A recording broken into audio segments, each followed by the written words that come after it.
Joe, you're always so professional and polished, so distinguished, so extraordinary. It's I wanted to say this last week. It's hard for an ordinary Joe to follow you.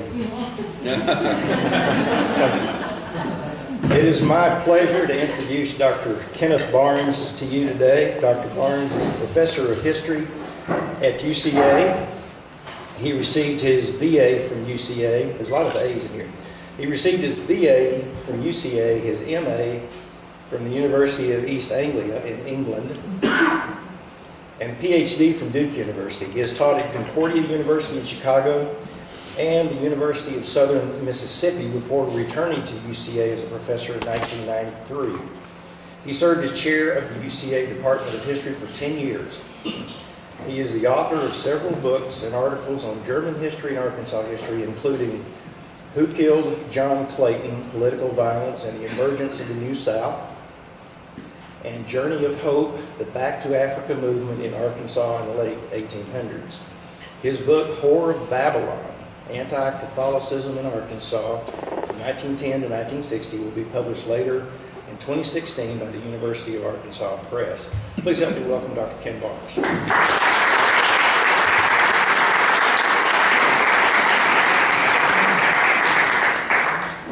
Thanks for the invitation. I've been here before. I'm just chatting with Rick, and I think I last spoke to you when you had your meeting at the country club. And then I talked to you once before when you were at the old Ramada Inn on the other side of the interstate.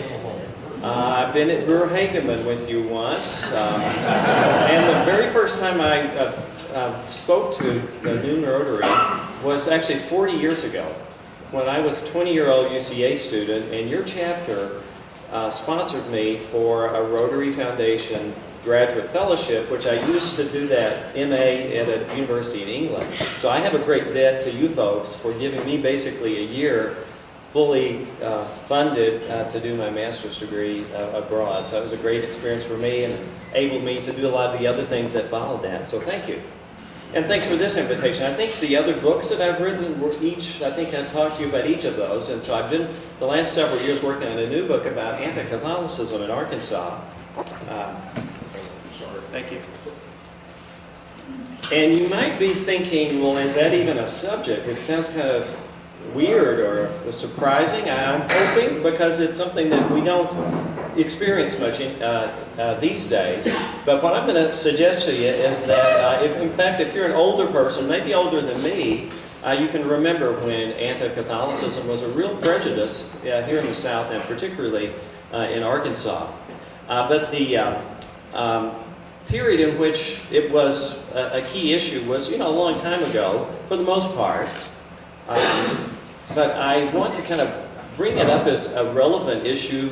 You might think, well, that's just some little funky topic that's of no relevance, to today. But generally speaking, the prejudice against Catholics is really part of a broader story that's been part of American history from the beginning. And it's this question that I have right here about who's really an American. And I think given that our history as a people is that we're from different places, back at the beginning of the colonial era, people came from different places, had different backgrounds. It's always been an issue in American history as to define who is an authentic or real American.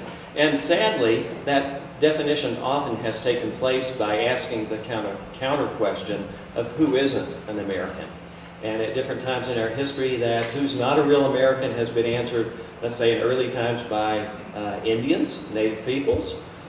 In the Civil War and the Jim Crow era in Southern history, people of color were an answer to that question, at least by a majority population here in the South. At various times in American history, people have said Catholics aren't real Americans. It's sort of been like a wave that's gone up and down over time. In the 1800s, after the Irish potato famine, there was a bout of anti-Catholicism in the 1850s that then subsided, and then after the 1870s, there was a significant German Catholic migration, which had a big impact on Conway, the Arkansas River Valley. There was another wave of it in the 1890s. But the most significant and intense wave of anti-Catholicism was in the early 1900s, between about 1910 and 1928. Most of my comments are going to be about that period of time. So you might ask, well, why in the early 1900s? This is provide just a suggestion for why a majority population of white Anglo-Saxon Americans might get uncomfortable with some changes that were happening in the early part of the century. If you just look at the percentage Catholic changing from 1880, it being 8% of the country being Catholic, to just 30 years later, something like 18% of the country were Roman Catholic. It's pretty rapid change. Most of those Catholics were immigrating from places like Italy, Eastern Europe, and the whole complexion of the country really somewhat changing in those years.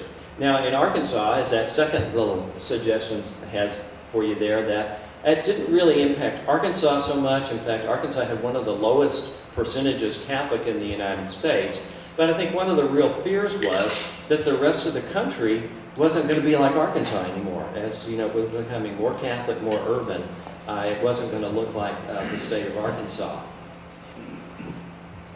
So as anti-Catholicism developed in the early 1900s, there are two manifestations of it I'd like to mention to you.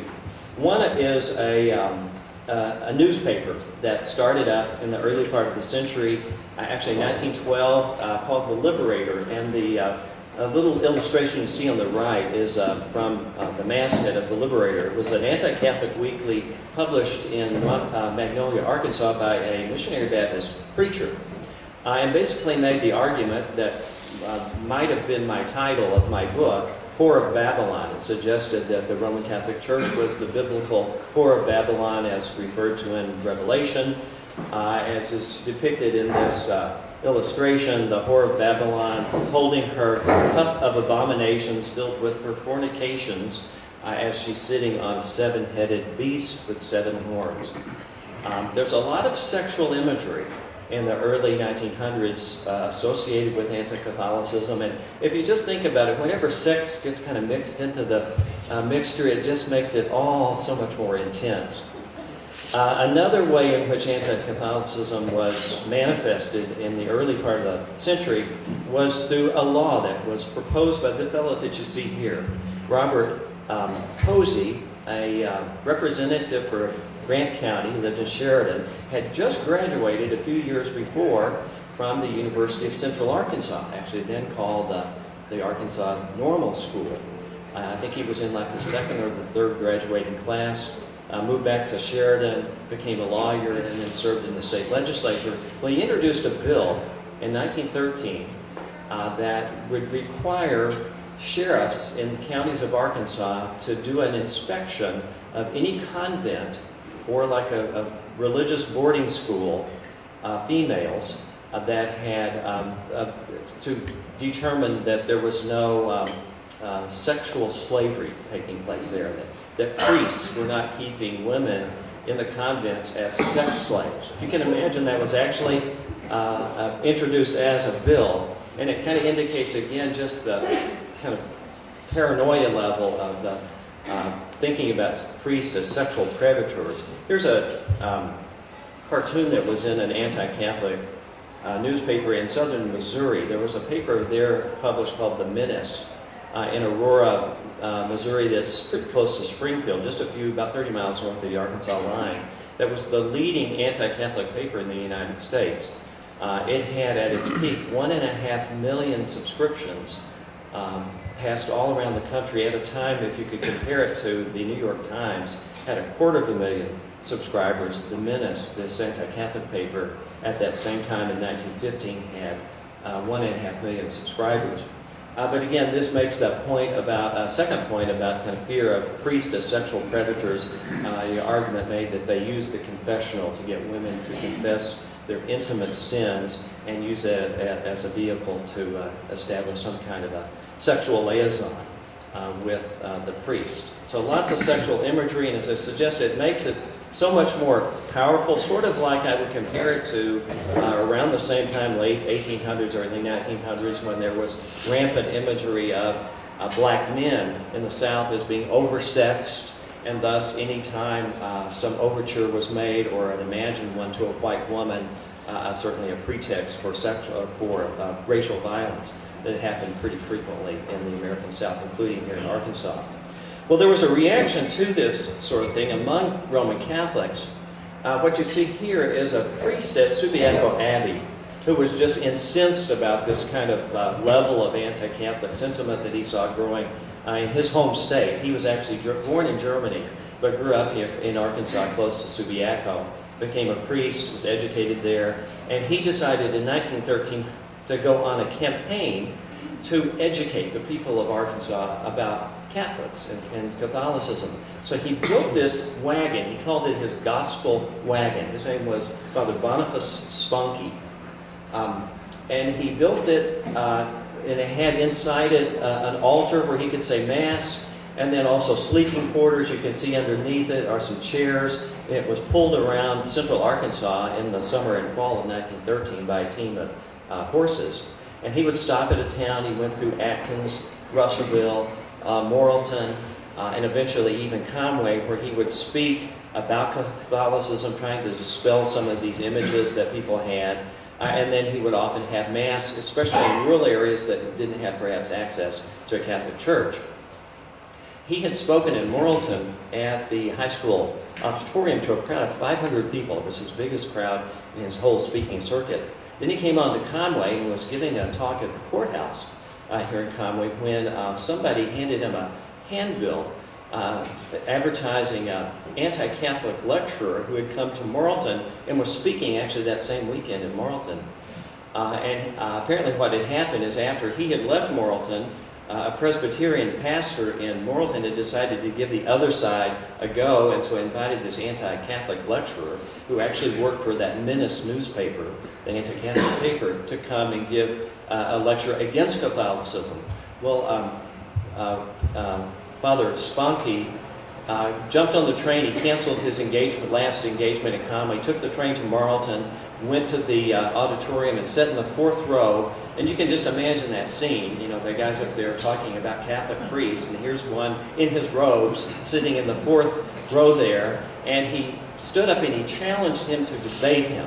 What resulted from this was a debate that followed a few months later in Morrilton that was probably the most reported event of this nature, a debate on for and against Catholicism that took place in the United States in the early part of the century. The people in Morrilton got ready for this. They sent to Kansas City to get an enormous tent that could accommodate thousands of people. It was reported there were 3,000 people that showed up the first night for this debate, and that's in Morrilton, a town that at that time had 2,400 residents. So it's a pretty big deal. There were people, newspaper reporters that came from different states. The Menace from Missouri sent their reporters down to cover it. You can see the headline in the Menace that you see there. And Father Spunky on the right spoke against Otis Spurgeon, who was formerly a clergyman, but now had given that up to do professionally anti-Catholic activities. And for 2 weeks they held forth in Morrilton. It was in the newspapers every day. The Log Cabin sent a reporter to Morrilton to cover it. So basically you could pick any newspaper and it covered the event. And it really stirred the pot. I'm not sure it made things better. I think the bishop of Little Rock originally had thought this was a good thing that the priest was doing, but eventually decided it was just too much of in-your-face kind of a response, and began to actually back off on the support of the debate. When it was over, it was sort of ruled a standoff. 9 of the 12 jury who heard were to judge the debate determined that Spurgeon won, and 3 of them said Boniface won, but both of them claimed victory on it. Well, also, the next year, Representative Posey was back in the legislature, and this time again he introduced his convent inspection bill. This time it passed. Arkansas became in 1915 the first state in the Union to have a convent inspection law. And it's not that he just came up with that on his own. It was drafted by the Menace and other Catholic newspapers, and there would be eventually 3 other states, Alabama, Georgia, and Florida, that had convent inspection laws. But Arkansas has that dubious distinction of being first in something, this one being a convent inspection law. Well, ironically, the success of that law took some of the energy out of the anti-Catholic movement, because when they had the law and then had an inspection of a convent, there was a convent in Mena, that was inspected by the sheriff, and they found absolutely nothing there to talk about. It took some of the wind out of the sails of the movement, and anti-Catholicism again began to die down a bit in the latter years of the 19-teens.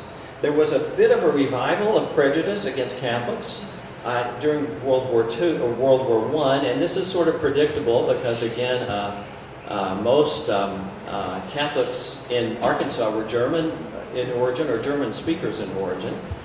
In fact, you see in the illustration there at the top, they had a real sense of it being a community and would have yearly gatherings of German Catholics. This one that met in 1915 was at the church that you can still see if you drive out towards Perryville, the beautiful St. Boniface Church, and that's where the 1915 meeting was. German Catholics from around Arkansas. And in that very meeting in 1915, they took a stand supporting Germany in its war against Britain and France and Russia. The U.S., in 1915 was not yet at war.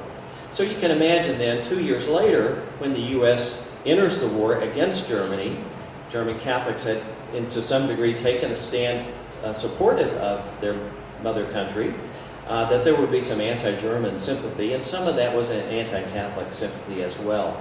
The bottom photograph shows a group of Subiaco Academy students in 1917. Very much Catholics in Arkansas tried to demonstrate their patriotism, their loyalty to their country, and at Subiaco they had the boys out there drilling to prepare to become soldiers after they finish. Although there's one story about the Subiaco boys walking around in their drill formation in the neighborhood around Subiaco, and they were speaking German because that was the first language of most of them, and some of the local folks thought that the Germans had invaded Arkansas. But in general, I think most historians think that World War I brought people together, as wars often do, as people from various backgrounds come together in a united effort, and the anti-Catholicism then generally waned with World War I. But then it's going to come back with this. In the early 1920s, the Ku Klux Klan was organized, and just almost out of nowhere became an enormous organization in all parts of the country, all states, all 48 states, and particularly in the South and in the Midwest. It was very, very active. Every Arkansas community basically had a Ku Klux Klan, including Conway. Conway was one of the very first organized in the state of Arkansas. This photograph that you see there is from the Hendricks College yearbook in 1923. George, I don't know if you were familiar with this. It's the first time you've seen the photograph of the Hendricks College student Klan chapter.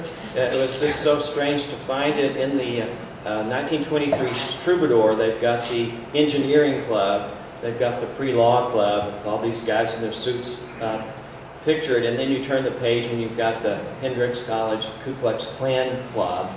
They did not provide any names for this because it was a secret society. Well, the Ku Klux Klan, for all these communities in Arkansas and in the nation, provided an institutional system for anti-Catholicism. It was probably the most important piece of the ideological agenda of the Klan. I think most of us think about the Klan in association with white supremacy, and it certainly was that. But they also targeted moonshiners and bootleggers. This is the era of Prohibition. But anti-Catholicism was, nationally speaking, probably the most important principle within the Klan. And they put that into some practice in terms of even politics in the 1920s by promoting immigration reform. In fact, much of the Arkansas state legislature and the county and state officials were Klansmen. It was something people were very public about. Even though it's a secret society, you could divulge that you were a Klansman if you're running for public office. And many of them actually, when they were running for office in the 1924 election especially, would wear a lapel pin proclaiming that they're in the Klan because it was a way in which they could get votes. And one of the public positions that they espoused was anti-immigration or immigration reform, and of course that's to turn the tables on that kind of immigration that I talked about earlier that was changing the religious and ethnic complexion of the United States. Arkansas had a very, very active Klan. In fact, there will be a women's version of the Klan that was founded in 1923, and it had its headquarters in Little Rock. So the headquarters of the Klan in general was Atlanta, but Little Rock was the head of the women's Klan. So it was a very important phenomenon here in the United States. The Klan actually declined about as quickly as it rose. It was a really big deal between 1922, 1923, 1924, but for a variety of reasons, I don't have time to go into a year, it declined in 1925. But anti-Catholicism didn't just disappear. The next big moment will be for it in 1928, and it's a presidential election. We can empathize with that, being in the midst of all the campaigning, for next Tuesday here in Arkansas, of what presidential politics mean. In 1928, the first time ever in American history, a Roman Catholic was nominated by one of the two major parties as the nominee for the presidency. His name was Al Smith. He was the governor of New York.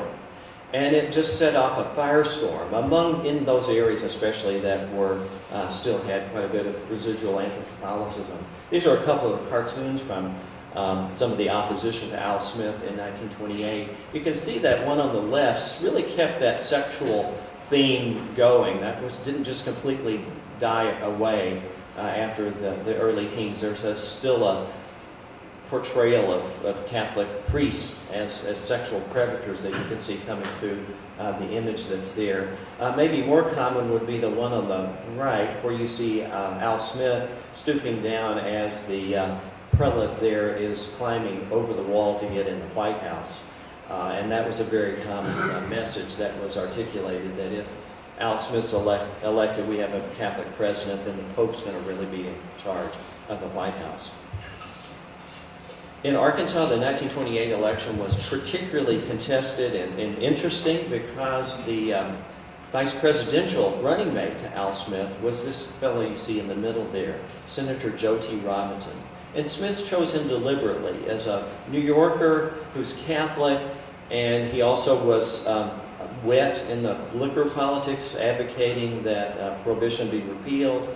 He tried to balance out his ticket by choosing a Protestant from a southern state who had been at least campaigning on a dry position, although Joe T. Robinson was known for enjoying a whiskey when he was out of Arkansas, when he was back in D.C. He would partake.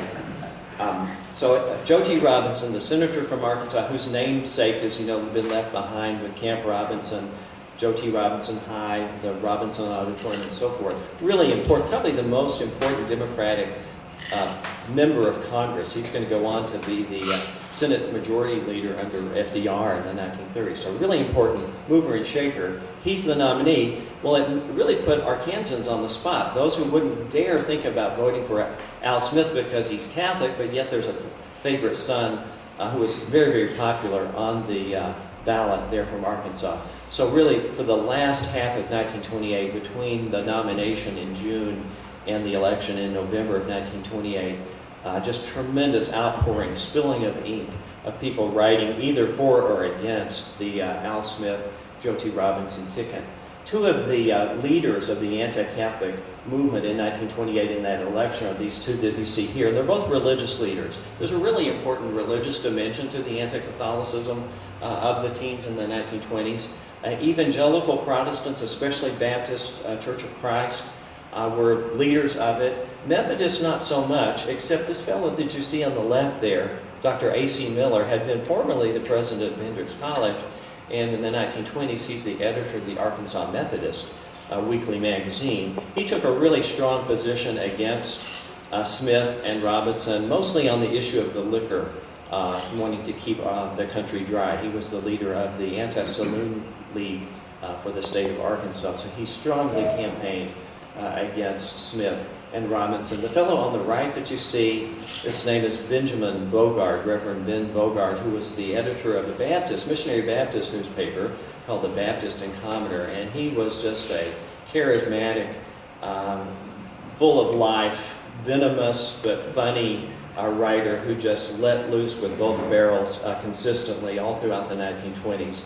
He's sort of the star of my book, and then my best quotable quotes all come from Ben Bogard. And certainly led the assault in 1928, but when it came down to it, the Smith-Robinson ticket carried the state of Arkansas.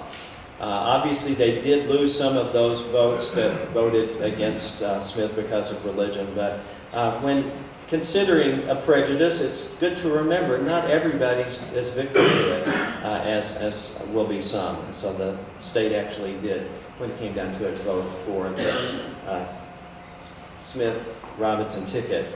Afterward, anti-Catholicism does generally wane in the 1930s and the 1940s and 50s. Not too much for me to write about in my book. I think other issues began to overwhelm the public attention of people, like a Great Depression, and then eventually a World War. And even other enemies began to emerge as being the ultimate others that are considered the threat to the American identity. And communists, I think, would be that in the 1930s already, 40s, Cold War years. But yet, anti-Catholicism makes a comeback in the 1960 election for, again, obvious reasons. Again, the second time when we have a Catholic candidate running for the presidency, and this time, of course, he wins. And maybe some of you in the room can remember some of the discussions, and it's really just the same old stuff as 1928. There wasn't really much at all original about what's said against Kennedy because of his religion in 1960. My earliest historical memory is this 1960 presidential election. I was 4.5 years old, and I can remember talk about this election, and it's partly because my family had a general store which was right next to our house, and that's where the voting was taking place in that precinct. And I can remember, maybe it was my dad who said it, that if Kennedy's elected, the Pope will control the White House. And I think back, well, did I really even know what a Pope was? Or the White House was at 4.5, but I have a memory of that from 1960, and again, I'm sure many of you, some of you anyway, who are my age or older, can have some recollection of it as well. But it is a real terminus, an end to this story, because after Kennedy was elected, unlike Smith in 1928, it put to rest most of this anti-Catholicism, particularly in the political arena, because it didn't really mean anything, much at all, that he was a Catholic president. In fact, I think he tried harder than any other president. Some have said this, some of the presidential scholars, that he tried harder than anybody to keep state and church separate. A point to make on that. And then as we move forward in time, one reason I think it's even harder for us to imagine that there was such a prejudice, particularly among evangelical Protestants, against Catholics, Catholicism, is that there is a convergence that happens by the late 1970s and 1980s in the Reagan years, when evangelical Protestants and Roman Catholics began to sort of team up and form what might be called the Christian right on family value issues, things like the slide suggests there, gay marriage, abortion, secular humanism, other kinds of issues that are hot button issues. When I mention them, you probably have some reaction even to them, because they're still very much with us. But for us, those parties generally coalesce. In Arkansas, in the last two presidential elections, think about how, to use an example, Mike Huckabee won Iowa in 2008, and then Rick Santorum, a Roman Catholic, won in 2012. That really the same voters will swing back Catholic, and for Huckabee, Baptist preacher, entering politics, that's the reality that we live in. So it seems like a very remote kind of a story, I think, in many ways. But yet I'd ask you maybe to think back to that first question I had in the slide: who's a real American? And do we still have, in our political discourse here, again in an election year, some conversation about deciding who belongs and who doesn't belong that might reference a particular group? I'm not going to try to get political here and talk about any particular candidates, but are there one or more out there that does just sort of define their movement by who doesn't belong, in this country? So it's not that we're entirely, over this, and will we ever be, in terms of making definitions about who's in and who's out. Just filling in the blank may change as we go forward in time. That's what I have for you today. Thank you.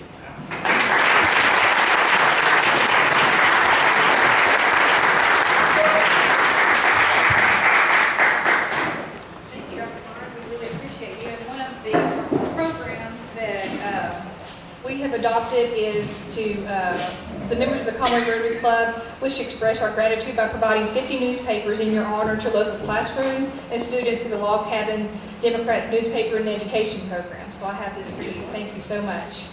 A few things.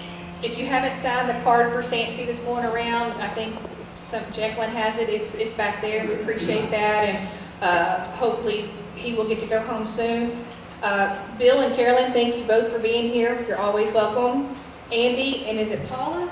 Pamela? Sorry, I couldn't read the Pamela, thank you for being here. Again, if you are interested in the pancake breakfast, see Mr. Jim Capps. He will be in charge of that. And do we have any announcements from the floor that I'm not aware of? No? Then let's adjourn with the four-way test. Thank you.